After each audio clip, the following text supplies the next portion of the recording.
안녕하세요. 김태경 목사입니다. 오늘은 리더 모임의 일환으로 우리가 또 초신자 교제를 나눠보자 합니다. 자, 오늘 몇 가냐? 5가. 행복한 공동체, 교회를 나눕니다. 많은 사람들이 무교회주의를 지향하는 경우가 많아요. 나 예수 믿는데 꼭 교회 가야 되냐? 우리가 교회의 필요성을 우리가 좀 역설할 필요가 있습니다. 초신자들 가운데서도 나 예수 믿는다. 믿기만 하면 구원 받는다면서요. 믿으면 구원. 그러면 교회는 꼭 출석해야 되냐? 그런데 옛날엔 그랬죠. 교회 밖에는 구원이 없다. 그럼 우리는 교회를 나오지 않으면 구원을 얻을 수 없는가? 우리는 모든 가능성에 대해서 대답을 해야 됩니다. 왜냐? 초신자들은 아무것도 모르니까 우리가 그들에게 가장 쉽게 설명을 해야 됩니다. 그렇지만 오늘 저는 조금은 어렵게 강의를 할 겁니다. 그러나 초신자들에게 좀 쉽게 강의를 해주세요. 자, 교회는 뭘까요? 가정과 같다고 할 수 있습니다. 또 교회는 뭘까요? 예수 그리스도의 보혈을 함께 나누는 유기적인 관계를 가진 공동체입니다. 자, 그리고 또 하나의 문제가 있죠. 지상교회는 완전하지 않다. 오늘 이 문제도 다룰 거예요. 세상 모든 사람들은 비록 그리스도인이라 할지라도 아무도 완전치 않습니다. 따라서 개개인이 모여 이루는 공동체인 교회가 불완전하다는 것은 너무나 자연스러운 현상입니다. 그러나 중요한 것은 교회의 불완전성이 아니라 이 불완전한 교회를 바라보는 주님의 시각입니다. 훌륭하네요. 자, 이 불완전한 교회를 통해 예수님이 어떻게 일하고 있는지를 한번 알아봅시다. 이제 칼럼은 이 정도로 하고요. 1번부터 한번 다뤄보도록 하겠습니다. 자, 교회를 생각할 때 가장 먼저 떠오르는 이미지나 느낌이 무엇입니까? 긍정적입니까? 부정적입니까? 초신자들 가운데서는 두 개가 다 있을 수 있어요. 제가 지난번에 초신자 몇 명이랑 대화를 해봤을 때도 긍정적으로 바라봤던 분도 있고요. 부정적이었는데 인식이 바뀐 경우도 있어요. 근데 대부분 다 뭐 때문이냐? 교회에 다니는 사람 때문이었다. 이런 것이었어요. 자, 어찌됐든 그러면 성경은 뭐라고 말하는지 한번 살펴보도록 할게요. 자, 성경에서는 여기 교회의 교훈은 뭐라고 합니까? 에덴 동산까지 거슬러 올라간다. 창조주를 직접 마주하고 예배를 드리던 아담과 하와가 교회였다. 이 말은 맞아요. 왜냐하면 교회가 성전 개념의 확장판입니다. 성전 개념의 확장. 그 이유가 뭐냐면 성경, 그러니까 구약 성경과 신약 성경 전체가 뭘 말하고 있냐면 성전을 말하고 싶거든요. 그래서 제가 매번 강조를 하죠. 성전 개념을 알아야 된다. 자, 잘 보이나 모르겠네요. 우주 성전. 이 성경 전체가 이걸 말하고 있어요. 하나님이 이 땅을 왜 창조하셨느냐? 우주 성전을 위해서 창조하셨다. 이 말이 뭐냐면 하나님이 거하실 처소를 예비했다는 거예요.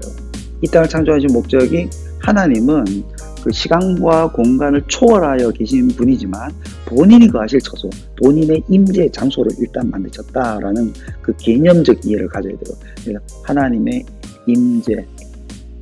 그리고 지상성전이 등장하죠. 지상성전. 그게 뭡니까? 성막이죠, 성막. 출애굽기부터 이제 성막이 등장하죠. 그리고 그 이후에 솔로몬 성전이 등장하죠. 다윗이 성전을 지으려고 막 이제 준비를 다 했다가 솔로몬이 이제 성전을 짓죠. 솔로몬 성전. 그리고 제2 성전이 등장하죠. 성전. 이게 지상성전이에요. 그런데 가운데 핵심, 성경의 가운데 핵심 뭘까요? 참성전. 이게 누굴까요? 예수 그리스도. 그 다음에 예수 그리스도가 죽고 부활 승천 보좌 우편에 앉으신 이후에 또 지상성전이 등장하죠. 지상성전. 초대교회. 뭐가 등장합니까? 교회가 등장하죠. 그리고 신자. 우리가 하나님의 성전인 것을 알지 못하느냐? 우리 몸이 성전이라는 거죠. 그리고 계시록에 뭐가 등장합니까? 우주 성전의 완성 혹은 회복. 그것이 이제 계시록 21장에서 22장에 이제 딱 등장하죠. 그러면 잘 한번 보세요. 이게 성경 전체거든요. 성경이 지금 뭘 말하고 있어요? 성전을 말하고 있어요. 성전. 성경이 성전을 말하고 있어요. 지상성전, 지상성전. 그리고 참성전 누구라고요? 예수 그리스도. 지금 이걸 말을 하고 있어요. 그래서 성전이 그럼 뭔가? 성전. 성전의 의미가 뭐냐라고 했을 때 가장 중요한 것은 하나님의 임재예요. 하나님이 거하신다. 그 개념을 구약, 신약 성경이 다 가지고 있는 거예요. 그래서 구약에서는 지상 성전으로 성막과 실제 이제 성전, 솔로몬 성전, 제2성전 이것이 드러나죠. 이게 하나님의 임재를 상징하죠. 신약에서는 뭐예요? 교회로 드러나는 거죠. 그리고 신자로 드러나는 거죠. 이게 뭐가 드러난다고요? 하나님의 임재가 드러나는 거예요. 그래서 교회는 궁극적으로 뭘 드러내야 되느냐? 하나님의 임재와 하나님의 거하심이 드러나는 곳이 교회다. 이게 이제 결론적으로 드러납니다. 자, 그러면 이제 우리가 차근차근 한번 살펴볼게요. 차근차근. 교회가 뭘까요? 사전적 정의를 한번 먼저 살펴볼게요. 사전적 정의는 교회를 뭘로 봅니까? 신자들이 예배를 드리는 혹은 미사, 종교의 행식을 진행할 수 있도록 세운 건물. 1차적으로, 사전적으로는 뭘 의미합니까? 건물을 의미하죠. 또 하나, 신자들의 공동체나 조직.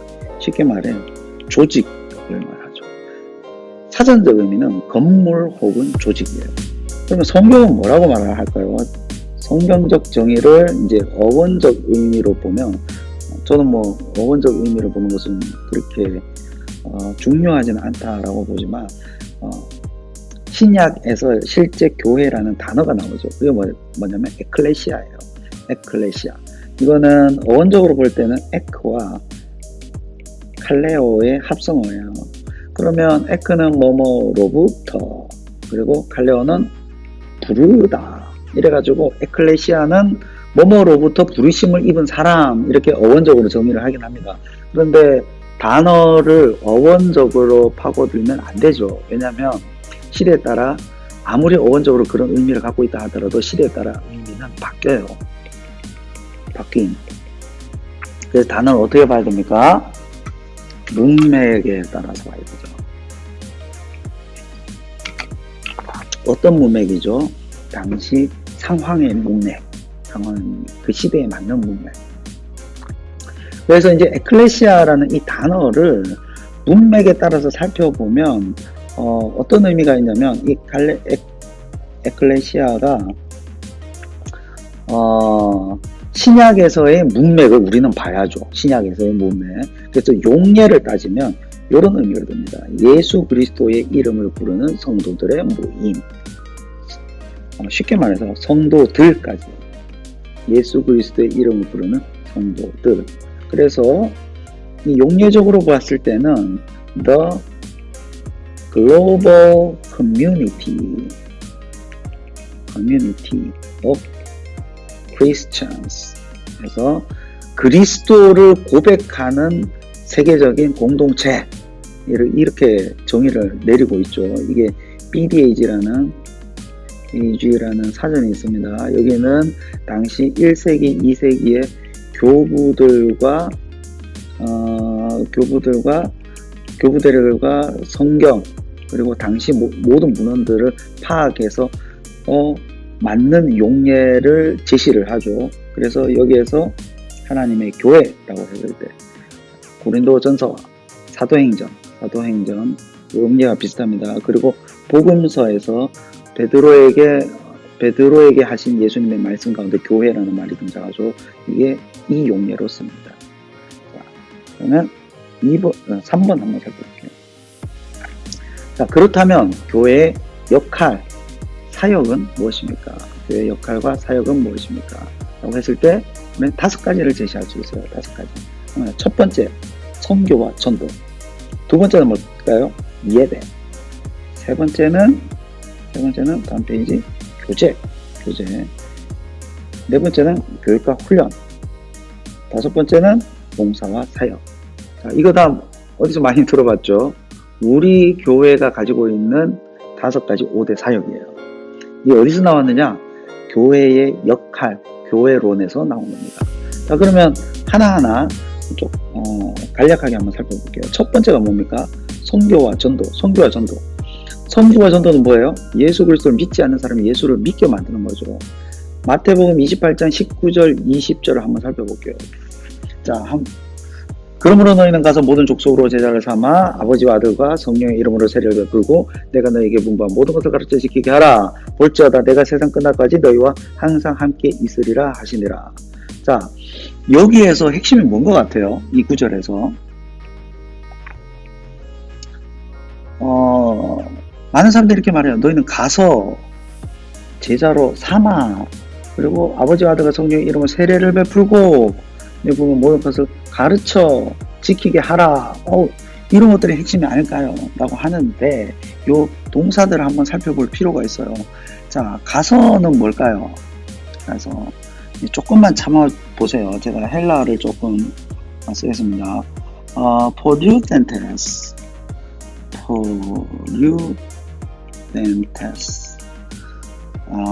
이거 그리고 사마, 이거는 제자로 삼아가 하나의 단어예요. 마테듀 사테, 마테듀 아이고 잘못 썼네요. 마테듀 사테. 그리고 또 뭐가 있나요? 세례를 베풀고 밥티존테스. 조금만 참아봐요. 가르치다, 디다스콘테스, 지키게 하다, 테레인. 자, 한번 보세요. 비슷한 게 뭐 발견되지 않습니까? 은테스와 그 다음에 온테스. 자, 이거 그림 공부한다 치고 한번 봅시다. 한번 살펴보세요. 비슷하죠. 이게 무슨 뜻이냐면 이게 다 분사예요. 현재 분사. 헬라에서 현재 분사는 뭘 의미하느냐? 주동사와 똑같은 시제라는 거예요. 그런데 주동사가 어디에 있을까요? 이거는 분사는 보조적인 역할이에요. 주동사를 지금 수식해요. 주동사는 어디 있느냐? 제자로 삼아요. 마테듀 사테. 이거는 명령법이죠. 명령법. 너희는 모든 민족을 제자로 삼아라. 어떻게 하면서? 가면서, 그리고 세례를 베풀면서, 그리고 디다스콘테스, 가르치면서. 지키다는 이거는 부정사거든요. 요거를 수식해요. 가르치기 위해서 가르쳐라. 지키게 하기 위해서 가르쳐라. 이건 부차적인 거예요. 가르치면서. 그러면 중요한 것은 제자로 삼는다는 거예요. 그러면 여기 마태복음 28장 19절에서 20절에서 핵심은 예수님이 뭘 말했냐? 너희들은 제자 삼아라. 제자 삼는 게 뭐예요? 예수 믿지 않는 사람은 예수 믿게 만드는 하나님의 백성이 되고 제자로 만드는 거. 이게 핵심 사역이라는 거예요. 핵심 사역. 이게 여러분들의 사역이고 우리의 사역이고 교회의 사역이라는 거예요.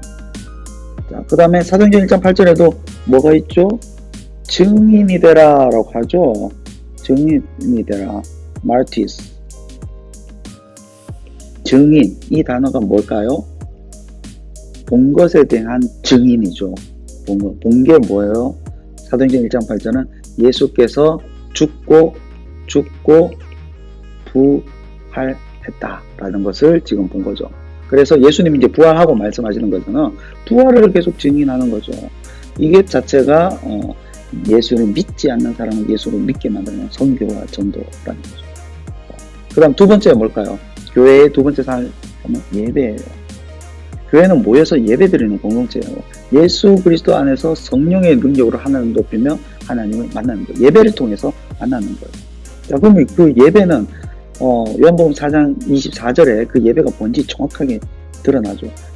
하나님이 영이시니 예배한 자가 영과 진리로 예배할지니라.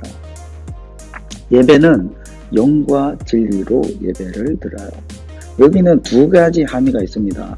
영은 뭘까요? 푸뉴마티카이 알레테이아. 푸뉴마티카이 알레데이아. 자, 푸뉴마티는 영이죠. 알레데이아는 진리예요. 그리고 카이는 그리고예요. 근데 이 그리고가 곧이라는 동격의 접속사로 해석이 되기도 합니다. 그러면 이 말은 영, 곧 진리로 예배를 드려라. 이 영과 진리가 하나다라는 말을 함의합니다. 너희들은 예배를 드릴 때 어떻게 드리느냐? 영, 곧 진리로 예배를 드려라. 영으로 예배 드려라. 근데 이 영은 어디에 드러나죠? 여기 하나님은 영이시니 여기에 드러난 거예요. 그런데 우리 담임 목사님은 이 영과 진리를 문맥에 의해서 문맥의 기초에서 해석을 하니까 요 해석보다도 뭘 더 주장하느냐? 영은 하나님은 영이시니 여기에서 들어온 것이고 진리는 뭐냐?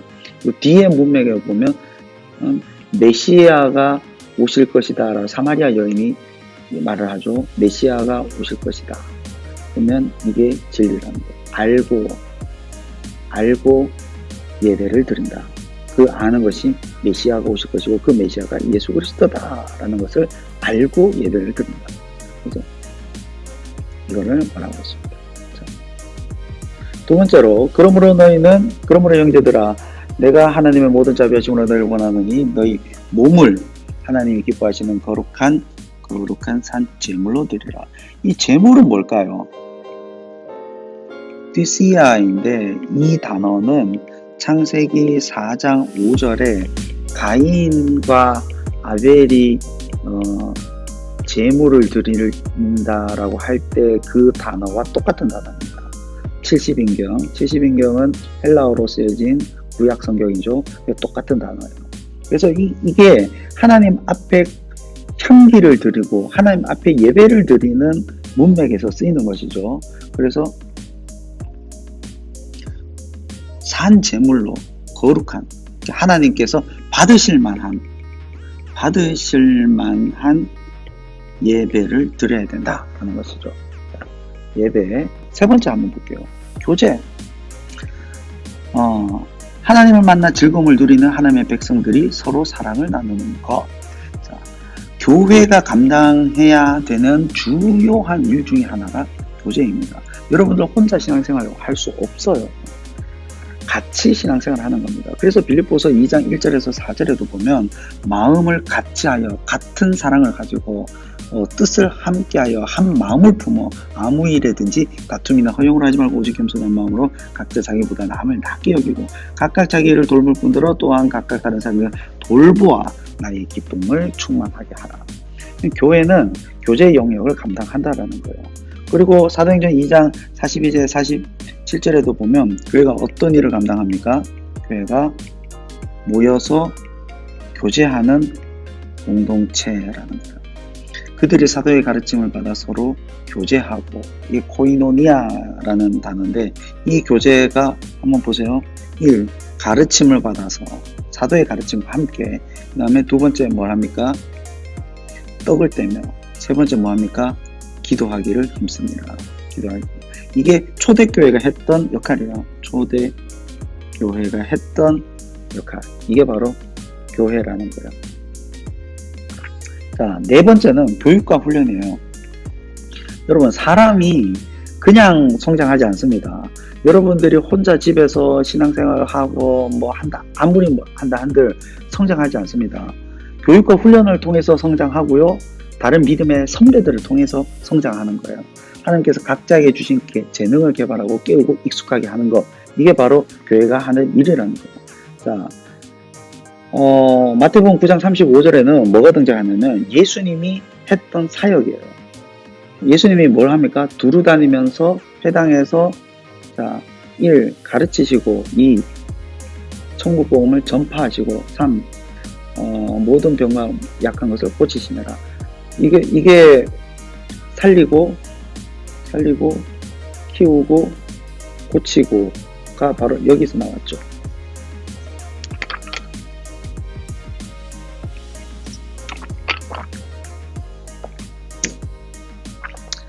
예수님이 두루 다니면서 회당에서 가르쳤죠. 디다스콘이라는 이것도 분사예요. 분사 디다스콘. 두 번째 보험 전파하시며 케르송, 이것도 분사예요. 고치시나 테라피온, 이것도 분사예요. 그럼 두루 다니다가 주동사거든요. 똑같이 경중 없이 가르치는 것과 복음 전파하는 거, 살리는 거, 그리고 고치는 거, 이거 테라피온, 이것을 같이 했다는 거예요. 그래서 이것을 살리고 키우고 고치는 것에 어떤 경중이 없어요. 뭐 살리는 걸 먼저 하고 그 다음에 키우고 그 다음에 고치고, 이게 아니라는 거예요. 이 세 개를 동시다발적으로 하는 거예요. 그 중에서 키우는 게 뭐예요? 키우는 게 교육과 훈련이에요. 사람은 교육과 훈련 없이는 절대로 발전하지 않습니다. 절대로 발전하지 않습니다. 심지어 나보다 더 괜찮아 보이는 역할 모델들이 교회 안에 많이 있어요. 신앙의 선배들.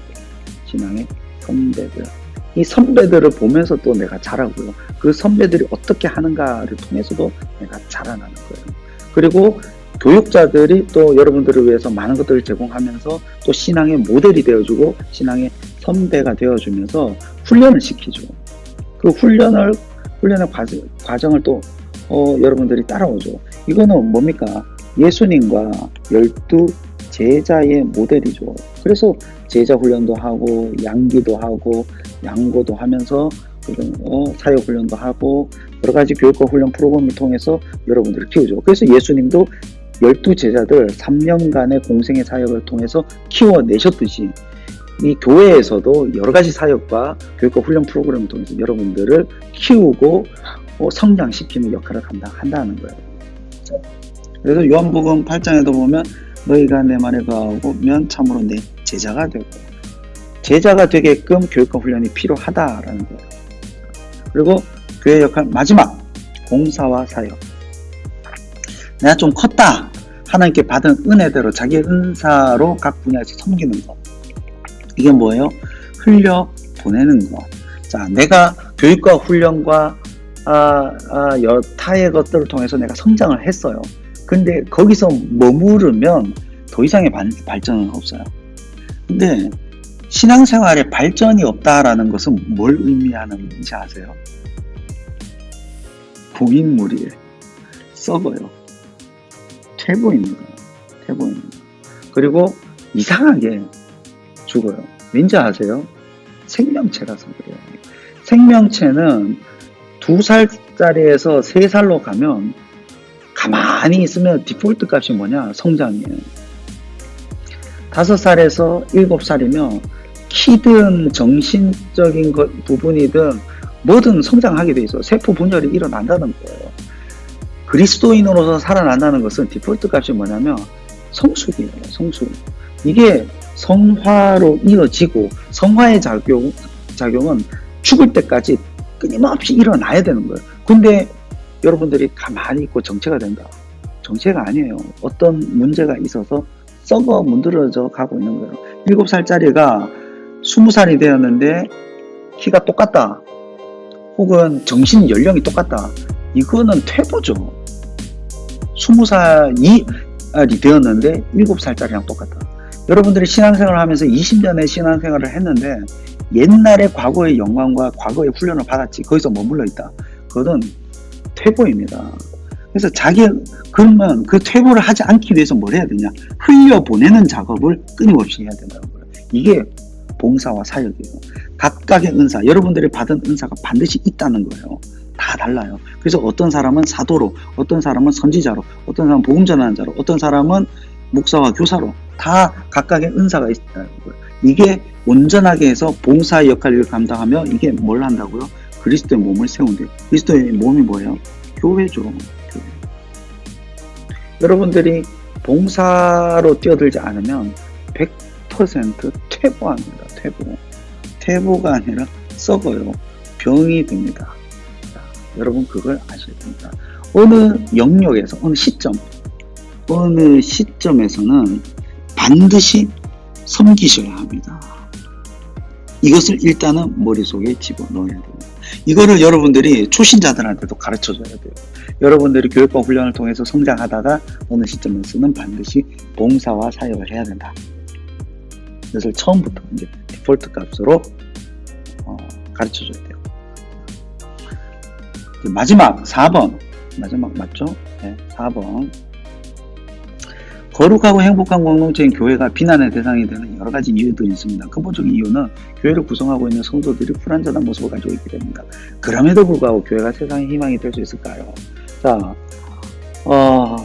여기에서 너무 안타까운 것은 초신자들도 그렇고 초신자, 기신자, 교회 안에 공동체 구성원들이 교회에 너무 완벽성을 요구한다는 거예요. 교회가 이럴 수가 있습니까? 교회가 그러면 안 되지 않습니까? 여러분들 한번 살펴보세요. 여러분들이 완벽합니까? 아니에요. 여러분들의 모인 집합체가 교회예요. 그러면 완벽하지 않은 사람들이 모여가지고 교회를 이루는데 그 공동체가 완벽할 수가 있습니까? 없어요. 그래서 교회는 불완전해요. 왜냐? 불완전한 사람들로부터 모여 있기 때문에 어떤 일을 할 때 있어서 불완전한 경우가 많습니다. 그것을 인식을 하고 있어야 돼요. 지상교회는 절대로 완전할 수가 없어요. 완전할 수가 없습니다. 천상의 교회, 예수 그리스도가 왔을 때 있을 그 천상의 교회가 완전하지, 우리 지상교회는 그 천상의 교회를 맛보는 수준밖에 되지 않습니다. 그런 걸 우리는 추구할 뿐이지 절대로 완벽하지 않습니다. 왜냐? 모든 사람이 죄를 범하였으면 하나님의 영광에 이르지 못하다니. 하나님의 영광에 이르지 못해요. 그러한 존재들이 모인 공동체가 교회인데, 교회에서 완벽성을 요구해서는 안 돼요. 교회 일을 하다 보면 실수를 하기도 하고 때로는 몇몇 분들한테 상처를 주기도 합니다. 왜냐? 이게 완벽하지 않아서 그래요. 그걸 다 커버해야 됩니다. 성숙한 사람은 그것을 인식하고 있는 거예요. 교회가 완벽하지 않을 수 있다라는 것. 이것을 초신자들한테도 좀 가르쳐 줘야 될 필요가 있습니다. 그럼에도 불구하고 우리가 희망이 있느냐? 당연히 있죠. 교회의 머리가 누구예요? 예수 그리스도이기 때문에. 대장이 훌륭하기 때문에 우리는 조금 부족해도 그냥 따라가는 거예요. 자녀가 부족해도 부모가 자녀를 버리지 않고 그냥 끝까지 데리고 가는 거예요. 그래서 마태복음 5장에서는 뭐예요? 우리가 추구해야 될 궁극적 지향 목표를 가르쳐주고 있죠. 너희는 세상의 빛이다. 세상의 빛이 되기 위해서 최선을 다해서 노력해야 되죠. 그래서 우리가 뭘 해야 되냐? 착한 행실을 위해서 끊임없이 노력해야 돼요. 그래서 하늘에 계신 너희 아버지께 영광을 돌리게 하라. 이건 궁극적 목표죠. 여러분, 이 마태복음 5장에서 7장은 산상수훈이죠. 이거는 실제 우리가 그대로 지키기는 너무 어려운 이상적인 목표들이 들어서 있습니다. 그럼에도 불구하고 이걸 우리가 추구해야 되죠. 추구해서 세상에 칭찬을 받아야 되고 그 착한 행실이 드러나서 하나님의 영광이 되어야 된다. 우리가 이렇게까지 가야 된다는 거예요. 지금은 부족하지만. 또 하나, 그럼에도 불구하고 교회가 불완전한 자들의 모임이기 때문에 조금 약할 수 있다. 이것을 초신자들에게 전해줄 필요가 있다라는 겁니다. 자, 오늘 강의는 여기까지입니다. 여러분들 온라인 예배를 통해서 은혜 많이 받으시고 해이해지지 마시고 강력하게 나 자신을 붙들어 가면서 신앙생활을 하시는 또 우리 초신자 여러분들 리더들 되시길 주님의 이름으로 축복합니다. 오늘 강의는 여기까지입니다. 감사합니다.